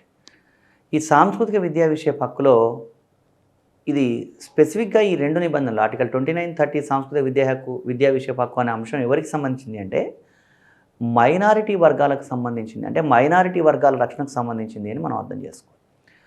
మరి మైనారిటీలు అన్న పదానికి రాజ్యాంగంలో ఒక నిర్వచనం అంటూ ఏమీ లేదండి. పలానా వాళ్ళు మైనారిటీలను లేదు. కానీ భిన్న సందర్భాల్లో న్యాయస్థానాలు వెలిబుచ్చిన అభిప్రాయాల ప్రకారం మైనారిటీలు భారతదేశంలో 2 రకాలు అని మనం అర్థం చేసుకోవాలి. అవి ఎవరు అంటే వాళ్ళు ఒకటి మతపరమైన మైనారిటీ. ఈ మతపరమైన మైనారిటీలు అంటే ఎవరు అంటే మతపరమైన మైనారిటీలు అంటే అల్పసంఖ్యాక వర్గాలందరూ అనుకుంటారు. అంటే సిక్కులు, జైనులు, బౌద్ధులు ఇట్లా ఏవేవో చెప్పడానికి అవకాశం ఉంది. కానీ సింపుల్గా ఒక పాయింట్ అండి, ఇక్కడ హిందువులు తప్ప మిగతా అన్ని మతాల వారు మతపరమైన మైనారిటీ. మతాన్ని ప్రాతిపదికగా తీసుకున్నప్పుడు ఎవరు మతపరమైన మైనారిటీలు అంటే హిందువులు తప్ప మిగతా అన్ని మతాల వారు మతపరమైన మైనారిటీలు. మైనారిటీల్లో ఇంకా ఏం చెప్పొచ్చు అంటే రెండో రకం భాషాపరమైన మైనారిటీలు. అంటే రిలీజియస్ మైనారిటీస్ అంటే మతపరమైన మైనారిటీలు, భాషాపరమైన మైనారిటీలు అంటే లింగ్విస్టిక్ మైనారిటీస్ అండి. భాషాపరమైన మైనారిటీలు ఎవరు అంటే ఇక్కడ జాగ్రత్తగా అర్థం చేసుకోవాల్సిన విషయం, భాషాపరమైన మైనారిటీలను గుర్తించడానికి ప్రాతిపదిక రాష్ట్రం. ఒక్కొక్క రాష్ట్రంలో ఒక్కొక్క వాళ్ళు భాషాపరమైన మైనారిటీలు అవుతారు. ఫర్ ఎగ్జాంపుల్ తెలంగాణ, ఆంధ్రప్రదేశ్ రాష్ట్రాల్లో తెలుగు మాతృభాషగా కలిగిన వాళ్ళు మినహా మిగతా వాళ్ళందరూ కూడా భాషాపరంగా మైనారిటీలు అవుతారు. అంటే ఇప్పుడు అదేవిధంగా మనం అంటే తెలుగు వాళ్ళు ఎవరైనా సరే కర్ణాటకకో తమిళనాడుకో వెళ్తే అక్కడ వీళ్ళు భాషాపరంగా మైనారిటీలు అవుతారు. అదండి ఇక్కడ జాగ్రత్తగా అర్థం చేసుకోవాల్సిన మరో విషయం ఏంటంటే ఇక్కడ తెలుగు మాట్లాడగలిగిన వాళ్ళందరూ కూడా ఆంధ్రప్రదేశ్, తెలంగాణ రాష్ట్రాల్లో మెజారిటీలు అనుకోవడానికి వీల్లేదు. వాళ్ళ మాతృభాష తెలుగై ఉండాలి. ఇది గుర్తించాల్సింది. తెలుగు మాతృభాషగా కలిగిన వారు మినహా మిగతా వారందరూ తెలంగాణ, ఆంధ్రప్రదేశ్ రాష్ట్రాల్లో భాషాపరంగా మైనారిటీలు అవుతారు. ఇది మైనారిటీలకు సంబంధించిన నిబంధనలు. ఆర్టికల్ 29, 30 సాంస్కృతిక విద్యా విషయపు హక్కు అనుకున్నాం. ఇది భాషాపరమైన మరియు మతపరమైన మైనారిటీలకు సంబంధించింది. దీంట్లో ఒక్కొక్క అంశాన్ని గమనిద్దాం. దీంట్లో ఆర్టికల్ 29 సంస్కృతి పరిరక్షణ హక్కు అని చెప్పొచ్చండి. సంస్కృతి పరిరక్షణ. ఆర్టికల్ 29లో సంస్కృతి పరిరక్షణ హక్కులో ఏం చెప్పడం జరిగింది అంటే దీంట్లో ఎవరైనా సరే అంటే స్పెసిఫిక్గా చెప్పాలంటే 29(1)లో దేశంలో ఉండే ప్రతి వ్యక్తి కూడా తన భాషను, లిపిని, సంస్కృతిని పరిరక్షించుకునే హక్కును కలిగి ఉంటాడు. దేశంలో ఉండే ప్రతి వ్యక్తి కూడా తన భాషను, లిపిని, సంస్కృతిని పరిరక్షించుకునే హక్కును కలిగి ఉంటాడని చెప్తున్న నిబంధన 29(1). 29(2) ఏం చెప్తుంది అంటే ప్రతి వ్యక్తికి, దేశంలో ఉండే ప్రతి వ్యక్తికి కూడా ఎవరినైనా సరే ఒక వ్యక్తిని మతం, భాష, కులం ఇలాంటి వాటి అంశాల ఆధారంగా అంటే ఇలాంటి మతం, భాష, కులం, జాతి ఇలాంటి వివక్షలు చూపుతూ ఆ వ్యక్తిని విద్యా సంస్థల్లో ప్రవేశించకుండా అడ్డుకోకూడదు అని చెప్తున్న నిబంధన 29(2) అండి. అంటే ఎవరికైనా సరే మనకి దేశంలో ఉండే పౌరులందరికీ కూడా తమ భాషను, లిపిని, సంస్కృతిని పరిరక్షించుకునే హక్కును కలిగి ఉన్నారు. అదేవిధంగా మెరిట్ ఉన్నప్పుడు ఏ వర్గం వాళ్ళైనా సరే, ఏ మతం వాళ్ళైనా సరే వాళ్ళు విద్యా సంస్థల్లో విద్యను పొందడానికి కూడా అవకాశాన్ని, హక్కును కలిగి ఉన్నారు. కాబట్టి ఈ 29 సంస్కృతి పరిరక్షణ హక్కు అని మనం చెప్పవచ్చు. ఆర్టికల్ 29 తర్వాత నెక్స్ట్ మనం తెలుసుకోవాల్సింది ఆర్టికల్ 30. ఆర్టికల్ 30 ఏం చెప్తుంది అంటే మైనారిటీ వర్గాల వారికి విద్యాలయాలు ఏర్పాటు చేసుకునే హక్కు ఉంది అని చెప్తుందండి. మైనారిటీ వర్గాల వాళ్ళకి విద్యాలయాలు ఏర్పాటు చేసుకునే హక్కు ఉంది. అంటే మైనారిటీ వర్గాల వాళ్ళు ఎవరైనా సరే విద్యాలయాలు ఏర్పాటు చేసుకోవచ్చు, విద్యాలయాల్ని నిర్వహించుకోవచ్చు, విద్యాలయాల్ని కొనసాగించడానికి అవకాశం ఉంది. ఎవరైనా ఒక మైనారిటీ వర్గానికి సంబంధించినటువంటి వ్యక్తులు విద్యాలయాలు ఏర్పాటు చేసుకున్నప్పుడు కూడా రాజ్యం ఆ మైనారిటీ వర్గాల వాళ్ళకి విద్యాలయాల్ని కొనసాగించడానికి, నిర్వహించుకోవడానికి అవకాశం కల్పిస్తుంది. విద్యాలయాలు ఏర్పాటు చేసుకోవడంతో మాత్రమే సరిపోదండి. వాళ్ళ విద్యాలయాలని ఏర్పాటు చేసుకున్నప్పుడు రాజ్యం నుంచి వాళ్ళు ఒకవేళ ఎయిడ్ ఏదైనా సరే ధన సాయం కోరవచ్చు. అలాంటి ధన సాయం కూడా రాజ్యం చేయొచ్చండి. అంటే ఇక్కడ మైనారిటీ విద్యా సంస్థలు కొనసాగిస్తున్న సందర్భంలో వాళ్ళకి ప్రభుత్వం డబ్బులు కేటాయించే విషయంలో కూడా ఎలాంటి వివక్ష చూపకూడదు. అంటే ఇది మైనారిటీ విద్యాలయం కదా అని చెప్పేసి తక్కువ డబ్బులు ఇవ్వడానికి లేదా వాళ్ళకి వివక్ష చూపడానికి కూడా అవకాశం లేదు. ఇంకా దీంట్లోనే అంతర్లీనంగా చెప్పబడ్డ మరో అంశం ఏంటంటే మైనారిటీ విద్యాలయాల్ని జాతీయం చేస్తే ప్రభుత్వం నష్టపరిహారం చెల్లించాలి. డబ్బు చెల్లిస్తే సరిపోదు. డబ్బుకి నష్టపరిహారానికి తేడా ఏంటంటే డబ్బు అంటే ఎంతో కొంత ఇవ్వడం, నష్టపరిహారం అంటే లెక్క కట్టి ఇవ్వడం. సో మైనారిటీ విద్యాలయాల్ని ఏర్పాటు చేస్తున్నప్పుడు మైనారిటీ విద్యాలయాలు ఏదైనా సందర్భంలో జాతీయం చేయాల్సి వస్తే ప్రభుత్వం ఏం చేయాలి? నష్టపరిహారమే చెల్లించాలి, డబ్బు చెల్లిస్తే సరిపోదు. భారతదేశంలో ప్రస్తుతం ఉన్న చట్టాల ప్రకారం నష్టపరిహారం అనేది రెండు సందర్భాల్లో చెల్లిస్తూ ఉన్నారండి. ఒకటి వ్యక్తిగత సాగులో ఉన్న వ్యవసాయ భూమిని స్వాధీనం చేసుకున్నప్పుడు, రెండవది మైనారిటీ విద్యా సంస్థలను జాతీయం చేస్తున్నప్పుడు ఈ విధంగా నష్టపరిహారం చెల్లించాలి. అంటే ఆర్టికల్ 30లో మనకి ఓవరాల్గా ఏం చెప్పడం జరిగింది అంటే మైనారిటీ వర్గాల వాళ్ళు విద్యాలయాలు ఏర్పాటు చేయొచ్చు, నిర్వహించుకోవచ్చు. అదేవిధంగా ఈ మైనారిటీ విద్యాలయాలు వాళ్ళు అంటే ఆ వర్గం వాళ్ళు విద్యాలయాలు ఏర్పాటు చేసుకొని నిర్వహించుకుంటున్న సందర్భంలో రాజ్యం వాళ్ళకి నిధులు కేటాయించే విషయంలో వివక్ష చూపకూడదు. అదేవిధంగా వాళ్ళని ఎలాంటి ఇబ్బందులకు గురి చేయకూడదు. ఇవన్నీ కూడా మనకి ఆర్టికల్ 30లో పొందుపరచడం జరిగింది. అంటే మైనారిటీ వర్గాలు కూడా ఇక్కడ స్వతంత్రంగా, స్వేచ్ఛగా, నమ్మకంగా జీవించాలనే ఉద్దేశంతో ఆర్టికల్ 29, 30 అనే నిబంధనలు రాజ్యాంగంలో పొందుపరచడం జరిగింది. ఆర్టికల్ 30 తర్వాత 1950లో భారత రాజ్యాంగం అమల్లోకి వచ్చినప్పుడు ఆర్టికల్ 31 ఆస్తి హక్కు, రైట్ టు ప్రాపర్టీ అనే అంశం 1950లో భారత రాజ్యాంగం అమల్లోకి వచ్చినప్పుడు ఉండేదండి రాజ్యాంగంలో. కానీ 1978లో 44వ రాజ్యాంగ సవరణ చేసి ఆస్తి హక్కును ప్రాథమిక హక్కుల జాబితా నుంచి తొలగించడం జరిగింది. ఇక్కడ జాగ్రత్తగా అర్థం చేసుకోవాల్సిన విషయం, ఆస్తి హక్కును ప్రాథమిక హక్కుల జాబితా నుంచి తొలగించారు అంటే రాజ్యాంగంలో 3వ భాగం నుంచి తొలగించారని మాత్రమే అర్థం అండి. దీన్ని మొత్తం భారత రాజ్యాంగం నుంచే తీసేయలేదు. ఆర్టికల్ 31లో ఉన్నటువంటి ఆస్తి హక్కును, అంటే రాజ్యాంగంలో 3వ భాగంలో ఆర్టికల్ 31లో ఉన్న ఆస్తి హక్కును 3వ భాగం నుంచి తొలగించి 12వ భాగంలో 300Aలో పొందుపరిచారు. అంటే 12వ భాగంలో ఆర్టికల్ 300కి అనుబంధంగా 300A అనే అంశాన్ని పొందుపరిచి దాంట్లో ఈ 31లో ఉన్న ఆస్తి హక్కును తీసుకుని 300Aలో పొందుపరచడం జరిగింది. అంటే రాజ్యాంగంలో 3వ భాగంలో ఉన్న వాటిని ప్రాథమిక హక్కులని, 3వ భాగం వెలుపల ఉంటే వాటిని రాజ్యాంగబద్ధమైన మరియు చట్టబద్ధమైన హక్కులని పిలుస్తాం.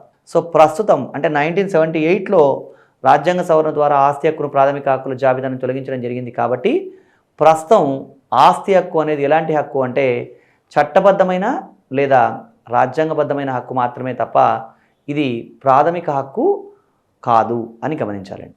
సో ఇక్కడ గమనించాల్సిన మరొక విషయం, ఆస్తి హక్కును రాజ్యాంగం నుంచి తొలగించలేదు, కేవలం ప్రాథమిక హక్కుల జాబితా నుంచి మాత్రమే తొలగించడం జరిగింది. ప్రాథమిక హక్కులు ఈ అంశం పూర్తయిన తర్వాత ఆస్తి హక్కు గురించి మనం సపరేట్గా చర్చించాల్సిన విషయం. అంటే 1950 నుంచి ఆస్తి హక్కు ఎలా పరిణామక్రమం చెందింది ఏంటి అనేది అది మరొక టాపిక్లో వస్తుంది. ప్రాథమిక హక్కులు అనే టాపిక్ మాట్లాడుకుంటున్నాం కాబట్టి జస్ట్ ఆస్తి హక్కును ప్రాథమిక హక్కుల జాబితా నుంచి తొలగించడం జరిగింది అన్న అంశం మాత్రమే ఇక్కడ మనం తెలుసుకుంటాం. నెక్స్ట్ ఆర్టికల్ 32 అండి. రాజ్యాంగ పరిహారపు హక్కు. ఈ ఆర్టికల్ 32 రాజ్యాంగ పరిహారపు హక్కు మొత్తం ప్రాథమిక హక్కులు మొత్తంలోనూ important article.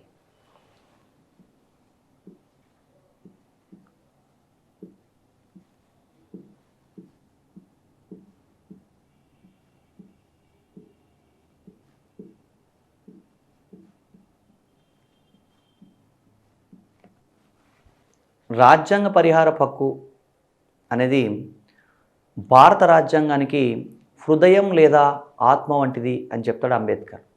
Right to constitutional remedies అంటే భారత పౌరులకి ప్రాథమిక హక్కుల్లో ఏ ప్రాథమిక హక్కుకు భంగం కలిగినా ఆర్టికల్ 32 ప్రకారం మనం న్యాయస్థానాన్ని ఆశ్రయించవచ్చండి. అంటే ప్రాథమిక హక్కులకు భంగం కలిగినప్పుడు ఆర్టికల్ 13 మరియు 32 ద్వారా మనం సుప్రీంకోర్టును,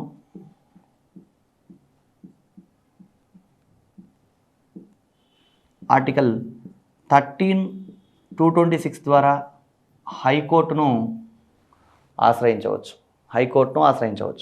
అంటే భారత పౌరుల ప్రాథమిక హక్కులు అంటే మనం మొదటి నుంచి ఆర్టికల్ 12 నుంచి మాట్లాడుకుంటున్న అంశాలు అనేకం ఉన్నాయి. ఈ ప్రాథమిక హక్కుల్లో ఏ హక్కుకు భంగం కలిగినా సరే మనం న్యాయస్థానాన్ని ఆశ్రయించవచ్చు. సుప్రీంకోర్టుకి వెళ్ళొచ్చు, హైకోర్టుకి వెళ్ళొచ్చు. ఏ కోర్టుకి వెళ్ళినా సరే ఆర్టికల్ 32 ప్రకారం న్యాయస్థానాలు రిట్స్ జారీ చేయడం జరుగుతుంది. రిట్స్ అంటే లాటిన్ భాషలో ఆజ్ఞ అని అర్థం అండి. రిట్స్ జారీ చేయడం జరుగుతుంది. అంటే ఆర్టికల్ 32 ప్రకారం మనం ఎక్కడైనా సరే ఏదైనా ప్రాథమిక హక్కుకు భంగం కలిగినప్పుడు న్యాయస్థానాలను ఆశ్రయించే న్యాయస్థానాలు ఏం చేస్తాయంటే రిట్స్ జారీ చేయడం జరుగుతుంది. ఇక్కడ ఫస్ట్ మనం అర్థం చేసుకోవాల్సిన ఏమంటే ఏదైనా సందర్భంలో అవసరమైతే భారత రాజ్యాంగం నుంచి ఆర్టికల్ 32ను తొలగించవచ్చా అంటే ప్రాథమిక హక్కుల ప్రారంభంలో ఒక విషయం మాట్లాడుకున్నాం. ప్రాథమిక హక్కులు అపరిమితమైనవి కావు అని. అపరిమితమైనవి కావు అంటే ఏంటి అర్థం? వీటిని తొలగించడానికి, తగ్గించడానికి, మార్పు చేయడానికి అవకాశం ఉంది అని. అలా మార్పు చేసే అవకాశం ఉంది కాబట్టే ఆర్టికల్ 31లో ఉన్న ఆస్తి హక్కును ప్రాథమిక హక్కుల జాబితా నుంచి తొలగించేశాం. ఆర్టికల్ 31లో ఉన్నటువంటి ప్రాథమిక హక్కుల జాబితా నుంచి ఆస్తి హక్కును తొలగించినప్పుడు ఆర్టికల్ 32ను కూడా తొలగించడానికి అవకాశం ఉన్నట్టే అని అనిపిస్తుంది. కానీ ఇక్కడ గమనించాల్సింది ఏంటంటే ఆర్టికల్ 32ను ఒకవేళ మనం తొలగించామనుకోండి రాజ్యాంగం నుంచి, అలాంటప్పుడు మిగతా ప్రాథమిక హక్కులన్నీ ఉన్నా లేనట్టే. ఎందుకు? ఏ ప్రాథమిక హక్కుకు భంగం కలిగినా మనం న్యాయస్థానానికి వెళ్ళడానికి అవకాశం ఉండదు. న్యాయస్థానానికి వెళ్ళడానికి అవకాశం లేనప్పుడు ప్రాథమిక హక్కులు ఉండడం వల్ల ఏ ప్రయోజనం ఉండదు. అంటే ఎవరికైనా మనం ఒక కార్ గిఫ్ట్ ఇచ్చేసి ఆ కార్ కీ మనం జోబులో వేసుకొని దాన్ని లాక్ చేసి మన జోబులో వేసుకొని ఈ కారు నువ్వు ఎంజాయ్ చేయంటే ఆ వ్యక్తి దాన్ని ఏ రకంగా నువ్వు ఉపయోగించలేడు. అదేవిధంగా ప్రాథమిక హక్కులకు భంగం కలిగినట్టయితే అంటే ప్రాథమిక హక్కులకు భంగం కలిగితే వ్యక్తి న్యాయస్థానాన్ని ఆశ్రయించాలి కాబట్టి ఆర్టికల్ 32 ఉండాలి. దీన్ని సింపుల్గా ఏమని చెప్తారంటే ఆర్టికల్ 32 అనేది భారత రాజ్యాంగానికి హృదయం లేదా ఆత్మ వంటిదని అంబేద్కర్ అన్నాడు కాబట్టి దాన్ని రాజ్యాంగాన్ని తొలగించడానికి వీల్లేదు అని అనుకుంటాం. రాజ్యాంగబద్ధంగా చెప్పాలంటే ఆర్టికల్ 32 అనేది భారత రాజ్యాంగం మౌలిక స్వరూపంలో అంతర్భాగం కాబట్టి ప్రాథమిక హక్కుల జాబితా నుంచి ఆర్టికల్ 32ను తొలగించడానికి వీల్లేదు. రాజ్యాంగ మౌలిక స్వరూపం అంటే ఏంటి అంటే రాజ్యాంగ మౌలిక స్వరూపం అంటే పలానా ఎక్స్, పలానా వై, పలానా జెడ్ అని స్పెసిఫిక్గా ఇదే రాజ్యాంగ మౌలిక స్వరూపం అని న్యాయస్థానాలు చెప్పలేదండి. భిన్న సందర్భాల్లో భిన్నమైన అభిప్రాయాలు వ్యక్తం చేయడం జరిగింది. ఎందుకు అలా జరిగింది అంటే ఏది రాజ్యాంగ మౌలిక స్వరూపమో సుప్రీంకోర్టు ఒకవేళ చెప్పినట్టయితే ఆ రాజ్యాంగ మౌలిక స్వరూపానికి భంగం కలిగించే విధంగా పార్లమెంటు చట్టాలు చేసే అవకాశం ఉంది కాబట్టి చెప్పలేదు.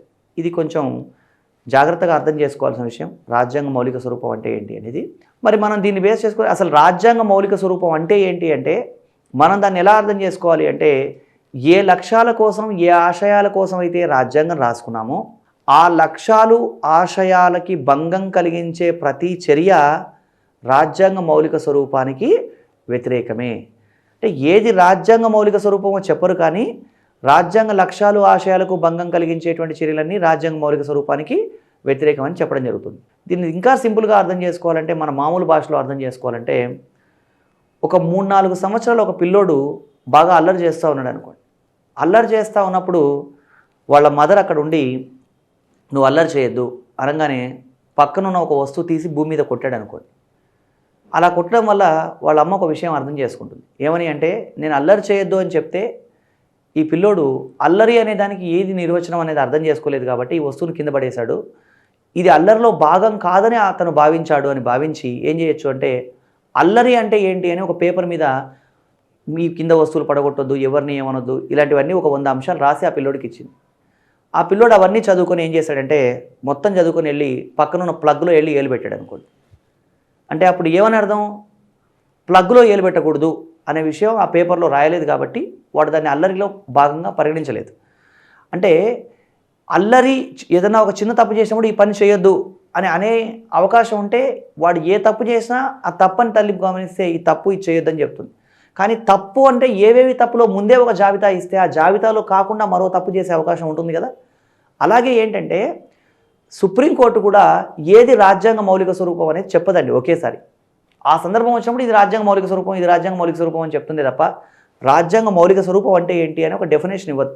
ఎందుకంటే అలా డెఫినేషన్ ఇస్తే ఏమవుతుంది అంటే ఓహో సుప్రీంకోర్టు ఇలా చేయకూడదు అనింది కాబట్టి మనం ఇంకోలాగా చేద్దాం అని ఇంకోలాగా చేసే అవకాశం పార్లమెంట్కు ఉంది. అలా చేయడం వల్ల ఏమవుతుంది అంటే ప్రజల హక్కులు దెబ్బతినొచ్చు. కానీ సుప్రీంకోర్టు ఏం చేస్తుందంటే పార్లమెంట్ ఏదైనా ప్రజల హక్కులకు భంగం కలిగించే చర్య చేసినప్పుడు ఇది తప్పు అని చెప్తుంది, కానీ పలానా పలానా పలానా తప్పు అని చెప్పదండి. సో ఇది మనం అర్థం చేసుకోవాల్సింది. రాజ్యాంగ మౌలిక స్వరూపం అనే దానికి డెఫినేషన్ లేదు. ఏ ఉద్దేశం కోసం ఏ లక్ష్యాల కోసం రాజ్యాంగం రాసుకున్నామో అదే రాజ్యాంగ మౌలిక స్వరూపం అని మనం గుర్తించాల్సిన అవసరం ఉంది. ఈ రాజ్యాంగ మౌలిక స్వరూపంలో భాగంగా ఉంది కాబట్టి ఆర్టికల్ 32ను మనం తొలగించడానికి వీల్లేదు. ఈ ఆర్టికల్ 32 ప్రకారం రాజ్యాంగ పరిహార హక్కు ప్రకారం అనేక రకాలైనటువంటి రిట్స్ని సుప్రీంకోర్టు జారీ చేస్తుంది, హైకోర్టు జారీ చేస్తుంది. ఈ రిట్స్ అంటే ఆజ్ఞలు అని మనం అర్థం చేసుకోవాలి. ఈ రిట్స్ ఒక్కొక్క దాని గురించి మనం చర్చిద్దాం. ఈ రిట్స్లో మొదటిది ఏంటి అంటే హెబియస్ కార్పస్. హెబియస్ కార్పస్ అంటే ఏంటి అంటే ఎవరైనా ఒక వ్యక్తి నిర్బంధించినప్పుడు 24 గంటల్లోపు కోర్టు ముందు హాజరుపరచాలి. నిర్బంధించిన వ్యక్తిని అంటే మామూలుగా పోలీసులు అరెస్ట్ చేశారనుకోండి, అలా అరెస్ట్ చేసిన వ్యక్తిని తీసుకెళ్ళి పోలీస్ స్టేషన్లో ఉంచి రోజుల తరబడి హింసించి ఇలా చేయడానికి రాజ్యాంగం ఒప్పుకోదండి. అసలు పోలీసులకి ఒక వ్యక్తిని కొట్టే రైట్ లేదు. కొట్టడం కానీ, తిట్టడం కానీ, దూషించడం కానీ, వాళ్ళని ఇబ్బంది పెట్టేలాగా మాట్లాడడం కానీ, వాళ్ళ ఆత్మగౌరవం దెబ్బతినేలాగా చేయడం కానీ ఇలాంటివేమీ రైట్ లేదు. రాజ్యాంగబద్ధంగా ప్రతి వాడికి ఆత్మగౌరవంతో బతికే హక్కు ఉంది, జీవించే హక్కు ఉంది. కాబట్టి ఎవరు ఇలాంటి ఇబ్బందికరమైన చర్యలకు గురి చేయకూడదు. ఒకవేళ అతను తప్పు చేసి ఉంటే చట్టం ప్రకారమే అతన్ని శిక్షించాలి తప్ప వీళ్ళు హింసించడానికి వీల్లేదండి. సో హెబియస్ కార్పస్ ఏమంటుందంటే ఎవరైనా ఒక వ్యక్తి నిర్బంధిస్తే ఆ నిర్బంధించిన వ్యక్తిని ఏం చేయాలి? 24 గంటల్లోపు కోర్టు ముందు హాజరుపరచాలి. కోర్టు అవసరం అనుకుంటే అతనికి ఏదైనా శిక్ష విధించడం కానీ లేదా కేసు విచారణ చేయడం కానీ ఏదో కోర్టు ప్రొసీజర్ వేరే ఉంటుంది. ఆ కార్యకలాపాలు జరుగుతాయి తప్ప వ్యక్తిని వేరే వాళ్ళు అంటే పోలీసులు కానీ లేదా ఇతర ఎవరైనా వ్యక్తులు కానీ నిర్బంధించి ఉంచడానికి వీల్లేదండి. ఎవరైనా ఒక వ్యక్తిని అరెస్ట్ చేస్తే 24 గంటల్లోపు కోర్టు ముందు హాజరుపరచాలి అని చెప్తున్నటువంటి రిట్ హెబియస్ కార్పస్. రిట్ అంటే ఆజ్ఞ అని లాటిన్ భాషలో ఈ రిట్స్ అనే వాటికి ఆర్డర్స్ అనే అర్థం అండి. ఇది హెబియస్ కార్పస్ మొదటి అంశం. అయితే ఈ హెబియస్ కార్పస్ అనే రిట్ అన్ని సందర్భాల్లోనూ జారీ చేయడానికి వీల్లేదండి. అంటే ఎవరైనా ఒక వ్యక్తిని ఒకవేళ కోర్టు పర్మిషన్తో అరెస్ట్ చేస్తున్నప్పుడు కానీ లేదా అతను ఆ కోర్టు పరిధిలోకి రానప్పుడు కానీ లేదా ఎవరైనా సరే కోర్టు ధిక్కార నేరానికి పాల్పడ్డప్పుడు నిర్బంధించినప్పుడు కానీ అలాంటి సందర్భాల్లో హెబియస్ కార్పస్ జారీ చేయడం జరగదు. మిగతా సందర్భాల్లో హెబియస్ కార్పస్ జారీ చేయడం జరుగుతుంది. ఇది హెబియస్ కార్పస్. హెబియస్ కార్పస్ అంటే టు హ్యావ్ ఎ బాడీ అని అర్థం. రెండవ రిట్ ఏంటి అంటే మాండమస్.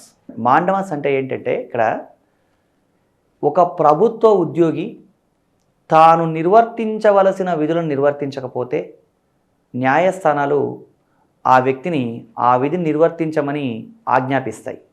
దాన్నే మాండమస్ అంటారు. అంటే మాండమస్ అంటే వి కమాండ్ అని. ఓ ప్రభుత్వ ఉద్యోగి అతను చేయాల్సిన పని చేయాలి. అలా చేయకపోతే ఏం చేస్తారు? న్యాయస్థానాలు మాండమస్ రిట్ జారీ చేయడం జరుగుతుంది. సుప్రీంకోర్టు, హైకోర్టు ఎవరైనా సరే ఈ మాండమస్ రిట్ జారీ చేయవచ్చు. ఇక్కడ మనం మాట్లాడుకునే సందర్భంలో ఒక ప్రభుత్వ ఉద్యోగి తాను నిర్వర్తించవలసిన విధిని నిర్వర్తించకపోతే అని చెప్తాం. కానీ ఈ మాండమస్ అనే రిట్టు ప్రభుత్వ ఉద్యోగి అనే ఒక ఉద్యోగి మీద మాత్రమే జారీ చేయడం జరగదండి. ప్రభుత్వ ఉద్యోగి మీద కావచ్చు, ట్రిబ్యునల్ మీద కావచ్చు, కింది కోర్టు మీద కావచ్చు, మంత్రిమండలి మీద కావచ్చు, అవసరమైతే భారత ప్రభుత్వం మీద కూడా కావచ్చు. ఎందుకంటే సుప్రీంకోర్టు భూపాల్ గ్యాస్ ఉదంతంలో జరిగినటువంటి అంటే ఆ సందర్భంలో అనేక మంది అనేక రకాల ఇబ్బందులు ఎదుర్కొన్నారు. వాళ్ళకు నష్టపరిహారం చెల్లించలేదని భావించి భారత ప్రభుత్వం మీదనే సుప్రీంకోర్టు వాళ్ళకి నష్టపరిహారం చెల్లించండి అని చెప్పేసి మాండమస్ రిట్ జారీ చేయడం జరిగింది. అంటే ఇక్కడ ఒక ప్రభుత్వ ఉద్యోగి తాను నిర్వర్తించవలసిన విధులు నిర్వర్తించకపోతే ఆ విధి నిర్వర్తించమని ఆజ్ఞాపిస్తూ న్యాయస్థానాలు జారీ చేసే ఉత్తర్వే ఏంటి? మాండమస్. అది గుర్తుంచుకోవాల్సిన విషయం మాండమస్. అయితే ఈ మాండమస్ అనే రిట్టు కొన్ని సందర్భాల్లో జారీ చేయకూడదు. ఎవరి మీద జారీ చేయకూడదు ఈ మాండమస్ రిట్టు అంటే రాష్ట్రపతి, గవర్నర్ల మీద మాండమస్ రిట్టు జారీ చేయకూడదు. అదేవిధంగా విచక్షణాత్మక విధులు నిర్వర్తించమని జారీ చేయకూడదు. డిస్క్రిమినేటరీ ఫంక్షన్స్ విషయంలో మాండమస్ రిట్టు జారీ చేయకూడదు. చట్ట వ్యతిరేక కార్యకలాపాలు చేయమని కూడా మాండమస్ రిట్టు జారీ చేయకూడదండి. ఇది మాండమస్. హెబియస్ కార్పస్, మాండమస్ తర్వాత నెక్స్ట్ మనం తెలుసుకోవాల్సింది ఏంటంటే ప్రొహిబిషన్. ప్రొహిబిషన్ అంటే ఏంటి అంటే ఒక కింది కోర్టు తన పరిధిలోకి రాని ఒక కేసును విచారించినప్పుడు ఆ విచారణ కొనసాగుతూ ఉంటే పై న్యాయస్థానం ఆ కేసు సంబంధిత కోర్టు పరిధిలోకి రాదని ఆ విచారణ నిలిపివేయమని పైకోర్టు ఏం చేస్తుంది, కింది కోర్టును ఆజ్ఞాపిస్తుంది. ఒక కింది కోర్టు తన పరిధిలోకి రాని ఒక కేసును తెలియకో పొరపాటున ఏదో రకంగా విచారణ చేస్తూ ఉన్నప్పుడు ఆ కేసు మీ పరిధిలోకి రాదు, ఆ విచారణ నిలిపివేయండి అని చెప్పి ఆజ్ఞాపిస్తూ పైకోర్టు జారీ చేసే ఉత్తర్వే ఏంటి అంటే ప్రొహిబిషన్. ఈ ప్రొహిబిషన్ తర్వాత నెక్స్ట్ సెర్షియోరరీ అనే రిట్ కూడా ఉంటుంది.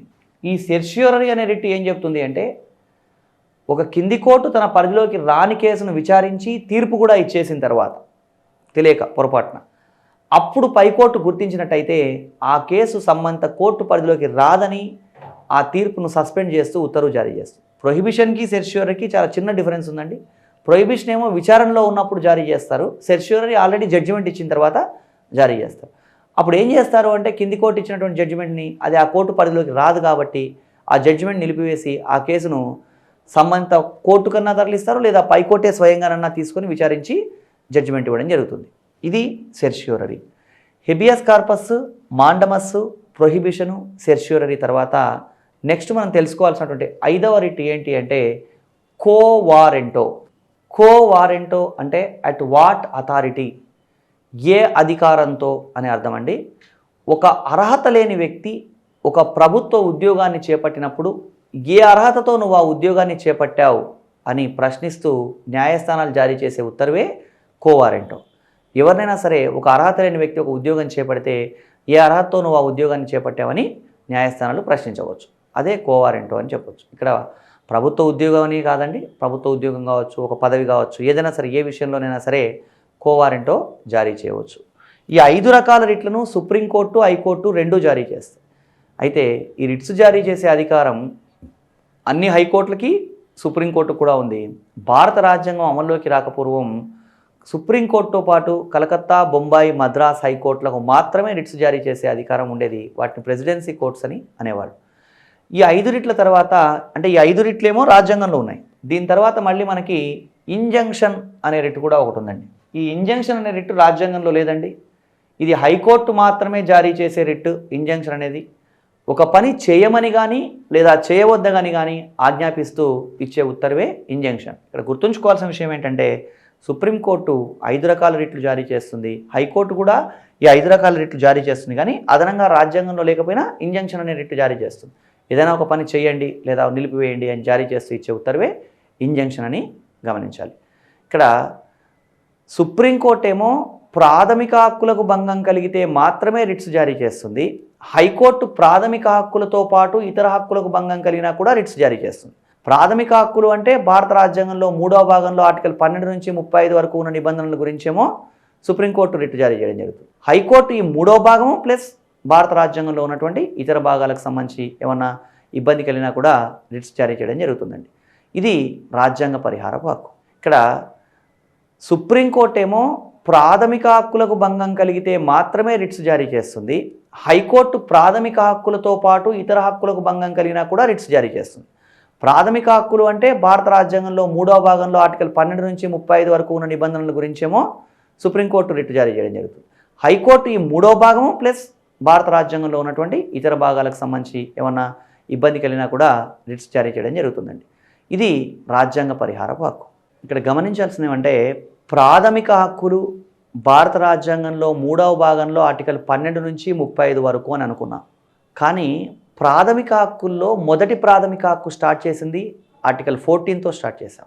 కానీ 12, 13 గురించి చెప్పుకున్నాం. 12 రాజ్యం నిర్వచనం అని, తర్వాత 13 న్యాయ సమీక్షాధికారం అని. ప్రాథమిక హక్కులు ఆర్టికల్ 32లో రాజ్యాంగ పరిహార హక్కుతో పూర్తవుతాయి. కానీ 33, 34, 35 నిబంధనలు కూడా ప్రాథమిక హక్కులకు సంబంధించినవే. అవి ప్రాథమిక హక్కులకు సంబంధించిన ప్రత్యేక పరిస్థితులు అని గమనించాలి. దీంట్లో ఆర్టికల్ 33 ఏం చెప్తుంది అంటే ప్రాథమిక హక్కులు కొన్ని వృత్తుల వారికి తాత్కాలికంగా వర్తించకుండా చట్టం చేసే అధికారం పార్లమెంటుకు ఉంది. అంటే భారత పౌరులందరికీ ప్రాథమిక హక్కులు ఉన్నాయి, కానీ కొన్ని వృత్తుల వారికి అవసరమైన సందర్భాల్లో ప్రాథమిక హక్కులు వర్తించకుండా చట్టం చేయొచ్చు పార్లమెంట్ అని చెప్తుంది. అంటే ఎవరు వాళ్ళు, ఏ వృత్తులు అంటే సైనికులు, పారామిలిటరీ దళాలు, పోలీసులు, నిఘా వర్గాలు, ఇలాంటి వర్గాల వాళ్ళకి ప్రాథమిక హక్కులు తాత్కాలికంగా వర్తించకుండా చట్టం చేయాలి అంటే పార్లమెంట్ చట్టం చేయొచ్చు, తాత్కాలికంగా వర్తించకుండా చేయొచ్చు. అలా ఎందుకు చేయాలి మరి? వాళ్ళు ఏమైనా తప్పు చేశారా అంటే అది కాదండి. ప్రాథమిక హక్కులు ఆ వర్గాల్లో ఉన్న వాళ్ళ సర్వీసులు దేశానికి ఎమర్జెన్సీగా ఉపయోగపడవచ్చు. అంటే ఫర్ ఎగ్జాంపుల్ ఒక యుద్ధం జరుగుతోంది అనుకోండి. ఒక యుద్ధం జరుగుతున్నప్పుడు ఒక పండుగ జరుగుతోంది, అదే సందర్భంలో ఒక పండుగ వచ్చింది. అలాంటప్పుడు ఒక సైనికుడు నేను ఇప్పుడే పండుగ చేసుకుంటాను అంటే ఆర్టికల్ 25 ప్రకారం నాకు మత స్వేచ్ఛ ఉంది కాబట్టి నేను వెళ్తాను అంటే కుదరదు. అలాంటి సందర్భాల్లో ఆ వ్యక్తిని నిలువరించాల్సిన అవసరం ఉంది. అంటే అలా చేస్తారని కాదు, సైన్యం అలా చేస్తారని అలా కాదు, వాళ్ళకి చాలా దేశభక్తి భావం ఇవన్నీ ఉంటాయి. కానీ ఎందుకైనా మంచిదనే ఉద్దేశంతో రాజ్యాంగం ఏం చేస్తుంది అంటే కొన్ని వృత్తుల వారికి కొన్ని సందర్భాల్లో ప్రాథమిక హక్కులు వర్తించకుండా చట్టం చేయడం కోసం అలా చట్టం చేసే అధికారం పార్లమెంటుకు ఉంది అన్న అంశాన్ని రాజ్యాంగంలో ఆర్టికల్ 33లో పొందుపరచడం జరిగింది. దీని ప్రకారం పోలీసులు, సైనికులు, నిఘా వర్గాలు, పారామిలిటరీ దళాలు వీళ్ళందరికీ కూడా ప్రాథమిక హక్కులు తాత్కాలికంగా వర్తించకుండా నిలిపి ఉంచేటువంటి అధికారం పార్లమెంటుకు ఉందని గమనించాలి. Next article 34. ఈ ఆర్టికల్ 34 సైనిక శాసనం గురించి చెప్తుందండి. సైనిక శాసనం లేదా మార్షల్ లా. ఈ సైనిక శాసనం గురించి ఏం చెప్తోంది అంటే ఏదైనా ఒక ప్రాంతంలో సైనిక శాసనం మార్షల్ లా విధించవచ్చు. మార్షల్ లా విధిస్తే, సైనిక శాసనం విధిస్తే ఏమవుతోంది అక్కడ అంటే పౌరులకు ప్రాథమిక హక్కులు ఉండవు. అంటే మనకు ప్రాథమిక హక్కులు జనరల్గా ప్రాథమిక హక్కుల గురించి చెబుతూ ప్రాథమిక హక్కులు అత్యవసర పరిస్థితుల్లో సస్పెండ్ అవుతాయి. అత్యవసర పరిస్థితుల్లో కూడా సస్పెండ్ అవని ప్రాథమిక హక్కులు ఆర్టికల్ 20, 21 అంటే ఆర్టికల్ 20లో ఉన్నటువంటి శిక్షల నుంచి రక్షణ, 21లో ఉన్న జీవించే హక్కు అనుకుంటాం. కానీ ఏదైనా ఒక ప్రాంతంలో సైనిక శాసనం మార్షల్ లా విధిస్తే ప్రాథమిక హక్కులు అన్నీ సస్పెండ్ అవుతాయి. అంటే ఇంక్లూడింగ్ 20, 21తో సహా అన్నీ సస్పెండ్ అవుతాయి. అసలు సైనిక శాసనం అంటే ఏంటి అంటే సైనికులకు అధికారాలు ఇవ్వడం. అంటే ప్రస్తుతం మనం మణిపూర్ రాష్ట్రంలో చూస్తూ ఉన్నాం. అక్కడ సైనిక శాసనం కొనసాగుతుంది. అక్కడ మణిపూర్ రాష్ట్రంలో షర్మిల అనే వ్యక్తి, షర్మిల చాను లేదా ఇమోమ్ షర్మిల అనే పిలిచేటువంటి ఈమె గత 15 సంవత్సరాల నుంచి ఈ సైనిక శాసనానికి వ్యతిరేకంగా నిరాహార దీక్ష చేస్తూనే ఉంది.